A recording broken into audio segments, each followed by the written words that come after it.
Un aeropuerto abandonado se convirtió en un megacentro de detención en los Estados Unidos para los migrantes. La polémica se abrió por el trato que muchos dicen se les da a los migrantes detenidos. Este tema y este lugar también reabrieron un viejo debate sobre las famosas cárceles en los Estados Unidos.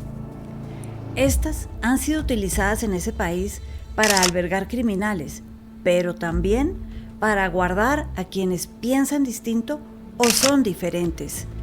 Ejemplos, muchos. Lecciones, parece que muy pocas. Desde la coyuntura de las noticias nos devolvemos en el tiempo. Esto es Memorias del Mundo, un video podcast disponible en YouTube y en todas las plataformas de audio.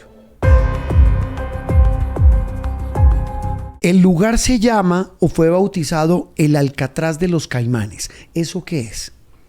Es un centro de detención que inauguró el presidente Trump la semana pasada, en estos días, para detener a los migrantes. ¿Es una cárcel? Es una cárcel para migrantes. ¿Es de alta seguridad como otras, como Abu Ghraib, como Guantánamo, como la misma Alcatraz original? Sí, tan de alta seguridad que la hicieron en un viejo aeropuerto abandonado, sí, pero rodeada como de un foso al estilo medieval, de esos castillos medievales que estaban rodeados de fosos para que no los invadieran. Este está rodeado de aguas, 360 grados, infestadas de caimanes. Esto queda en la Florida, ¿no? En la Florida. Claro, están los Everglades, que es lleno de caimanes. Le pusieron agua en 360 grados llena de caimanes para que no salten al agua y se escapen. ¿Por qué la construyen? ¿Para qué la hacen? La hacen para aislar a los migrantes. Es el enemigo de este gobierno. Desde la campaña del presidente Trump, él ha de alguna manera igualado migrantes en general con criminales y gente mala. Entonces tiene que aislarlos de la sociedad. Antes de entrar en la historia de las cárceles y los enemigos de Estados Unidos, Teresita, hablemos puntualmente de esta cárcel y de lo que representa, como usted lo dice, que es una gran bandera del presidente Trump, que pues uno puede decir del señor de todo, que es loco, que es impulsivo, que hace lo que quiere, etcétera, con el largo etcétera que tiene. Pero si algo se le puede abonar es que cumple lo que promete. Y él prometió en campaña que su gran enemigo es el migrante y lo está cumpliendo. Sí. Y el migrante hay que deportarlo. Eso es otro tema que va con la campaña y con lo que es Trump. Al migrante no se le puede dar alguna oportunidad de trabajo. No, hay que deportarlo. Claro, lo deporta y si no lo detiene. Y si no lo detiene. La opinión pública, Teresita, en los Estados Unidos, hoy, ¿qué dicen los grandes centros de investigación? ¿Cómo perciben al migrante bajo la era Trump? Lo perciben, es interesante, porque las redes sociales y los medios desde la campaña les han dado un perfil negativo. Entonces tenemos que más de la mitad, o el 51%, digamos la mitad, dice, sí, hay que deportar a los migrantes. Y hay que deportarlos en algunos casos. Este 51%, la mitad está de acuerdo en que si vamos a deportarlos, miremos a quiénes. Entonces esa mitad dice, de ese 51%, la mayoría dice, a los que hay que deportar es a los que han cometido algún crimen en Estados Unidos. No a todos. Más allá de haber entrado ilegalmente, haber asaltado, robado, matado, traficado drogas, cometido algún crimen. Todos esos, el país en un 97% está de acuerdo en que hay que deportarlos. Los que habla bien del migrante, ¿cómo lo ven? Dicen que hay ciertos migrantes no documentados, que es la palabra políticamente correcta para hablar de los ilegales, que por ejemplo no se debería deportar. Ejemplo, el no documentado pero que está casado con un americano y no ha hecho nada malo en toda su vida. El no documentado que trabaja en lo que no le gusta al americano. El no documentado que trabaja, el no documentado que resulta que llegó a Estados Unidos cuando tenía 1 año, ha vivido 30 años en Estados Unidos, es más, ni siquiera habla su idioma de origen y no conoce otro mundo que no sea Estados Unidos. Si no ha cometido un crimen, esos son personas que se les debería dar una oportunidad de alguna manera. Teresita, en un gobierno como el de Donald Trump, que es una verdadera aplanadora, que toma decisiones sin importar lo que digan, pero ha habido muchas críticas, al margen de lo que usted nos cuenta, de la percepción de la opinión pública americana sobre el migrante, sobre el caso puntual de la cárcel, sí ha recibido críticas, y muchas. Sí, a pesar de que, si sigo con las encuestas, 16% de los estadounidenses dice deportar a todos sin mirar a quién, más o menos. A pesar de eso, hay quienes critican, las redadas, que están entrando a la casa de la gente y a los lugares de trabajo. Y lo interesante, Juan Roberto, es que las encuestas dicen, a esos lugares pueden entrar si tienen dudas sobre los migrantes que están ahí. A donde no deberían entrar es a las escuelas o a las iglesias, por ejemplo. Y ahí vienen, súmele, repito, esas críticas de organizaciones de derechos humanos a la cárcel Alcatraz de los Caimanes. Claro, después de las redadas los llevan a sitios como esos, donde dicen que no hay derechos humanos, les dan una sola comida al día, no los dejan bañarse sino una vez o algo así por semana. Es más, una visita de congresistas a esa cárcel en estos días. Sí. Y los republicanos salieron diciendo, es un lugar maravilloso, la cocina hasta olía delicioso y me gustó lo que estaban Pero los demócratas cocinando. dijeron otra cosa. Los demócratas dijeron que era un lugar espantoso, donde había hacinamiento, donde las camas las ponían dentro de jaulas, vigilados todo el tiempo por alguien que los está viendo. No están aislados con paredes, con muros, sino jaulas como de gallina. Quienes defienden ese tipo de sitios de reclusión dicen, pero es que como en su momento pasó con Alcatraz y con muchas otras, ya vamos a hablar del pasado, Teresita, pues dicen sí, pero es que los que llegan ahí son criminales. El problema es la generalización. La generalización, no todos los migrantes son criminales. Puede que en su momento hayan entrado sin documentos a Estados Unidos. Pero eso es otra cosa. Pero eso es otro tema, no han cometido un crimen violento. Están trabajando. Las convenciones internacionales de migración dicen que uno tiene derecho a buscar una mejor vida, de alguna manera, una vida digna. En otro lado. En otro lado, sí es el caso. Teresita, ahora sí devolviéndonos en el tiempo, con la coyuntura de las noticias, los enemigos que siempre tiene Estados Unidos, porque Trump no es el único.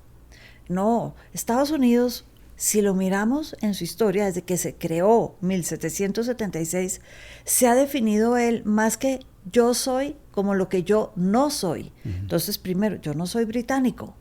Esos son colonizadores, esos son europeos. Yo no soy británico. Y el gran enemigo eran los británicos, los del abrigo rojo, como les decían. Sí. Nada que ver con ellos, somos muy distintos a ellos. Después pasaron las guerras de independencia y vienen esas historias que dieron para muchas películas del oeste, pero que también tuvieron mucha violencia, los indígenas.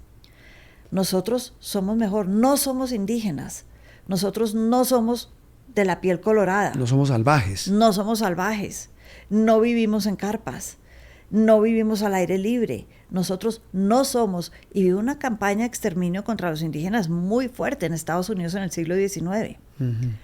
Luego, ¿Qué otros enemigos ha tenido Estados Unidos? tal vez de los más famosos, los comunistas. Ah, bueno, la Guerra Fría. La Guerra Fría, el macartismo, y ahí llevaban a los comunistas a la cárcel por simple sospecha o porque yo tengo en mi librería, en mi biblioteca personal, El Capital de Marx, para la cárcel. ¿Nos recuerda de dónde viene ese término macartismo? Senador McCarthy, los años 50, hizo una campaña muy fuerte en Estados Unidos diciendo, otra vez, generalizando, todo lo comunista es malo. Los comunistas merecen estar en la cárcel, como digo yo, por tener libros en la biblioteca de uno de Marx, por ejemplo. Todo el que piensa distinto a mí es comunista. Es comunista. Ahora, dicen algunos que esto lo hizo porque los comunistas de por sí son ateos y lo que Estados Unidos sí se autodefine como es un país cristiano. Sí. Pero yo no soy comunista, yo soy diferente a ellos merecen la cárcel, yo no. Ellos, cuando digo ellos, Estados Unidos como país, como nación, como sociedad y como gobierno, metió presos a miles de comunistas en esa Guerra Fría. Sí, en cárceles estatales y hasta cárceles federales, a miles de comunistas, actores de Hollywood que eran más abiertos al tema de pensemos distinto, terminaron en la cárcel también. Nadie se escapó de ser perseguido, arrestado, que le abrieran prontuario por pensar diferente. ¿Qué otros casos de otros enemigos y guerras ha tenido Estados Unidos? Pues hablábamos ahorita y sigamos en el orden cronológico, los narcotraficantes, la droga. E incluso tiene que ver mucho con Colombia. El primero que habló de eso fue el entonces presidente Richard Nixon, el que luego renunció por el Watergate. Él dijo, el gran enemigo de Estados Unidos es el narcotráfico. Luego llegó el presidente Reagan, republicano, el actor, y él dijo, el tema del narcotráfico es un asunto de seguridad nacional. Y ahí empezó esa guerra en la que metieron, obviamente, a los narcotraficantes colombianos y terminó Colombia involucrada por todo lo que ya sabemos. Y todo lo que tiene que ver con droga es malo y es enemigo. Nixon empezó hablando del tema por la guerra en Vietnam. ¿Que tienen razón? Que en la guerra de Vietnam había mucha droga, sí, y la CIA se encargaba en muchos casos de negociarla. En el tema de la droga... ¿Cómo así que la CIA la negociaba? Claro, pues en la guerra de Vietnam cuentan las leyendas y las anécdotas que muchos de los consultores de la CIA que estuvieron en la guerra de Vietnam, en lo que se llama el Triángulo Dorado, Sí.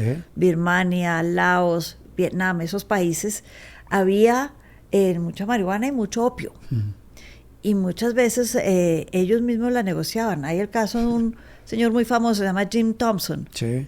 que desapareció en Tailandia, nunca se ha encontrado ni su avioneta ni él, pero era consultor de la CIA, se hizo riquísimo y traficaba, dicen, en opio, pero camuflado en seda. Ese es el problema de los enemigos de Estados Unidos, que después de un momento a otro terminan convertidos o en amigos o en aliados.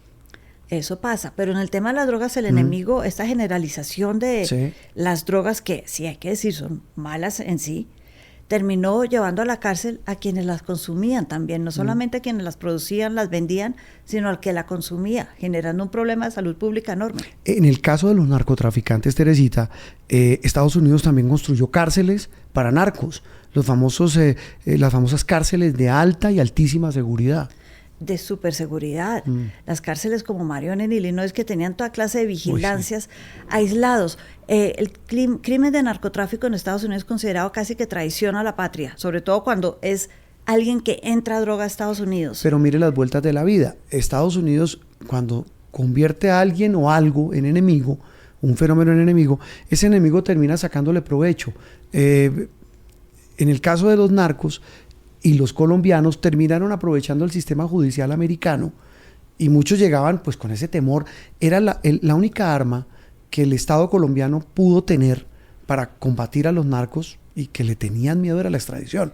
Sí. Pero a muchos los extraditaban, terminaban contando, soplando, echando al agua a sus socios y les perdonaban la pena y hasta les dejaban la fortuna. Sí, eso es un tema interesante de Estados Unidos. Cuénteme que si hay alguien más grande que usted o peor que usted, eso me interesa más. Y usted se vuelve mi amigo. Y usted se vuelve mi amigo. ¿Pasó lo mismo, Teresita, en la guerra contra el terrorismo después de los atentados del 9/11? Sí, después del narcotráfico tenemos a este tema de los árabes, los musulmanes, que derivó en el terrorismo. El terrorismo, si ustedes son terroristas, no son amigos míos. Y las listas de quienes estaban en esos grupos terroristas. Y sobre todo los árabes y árabes musulmanes.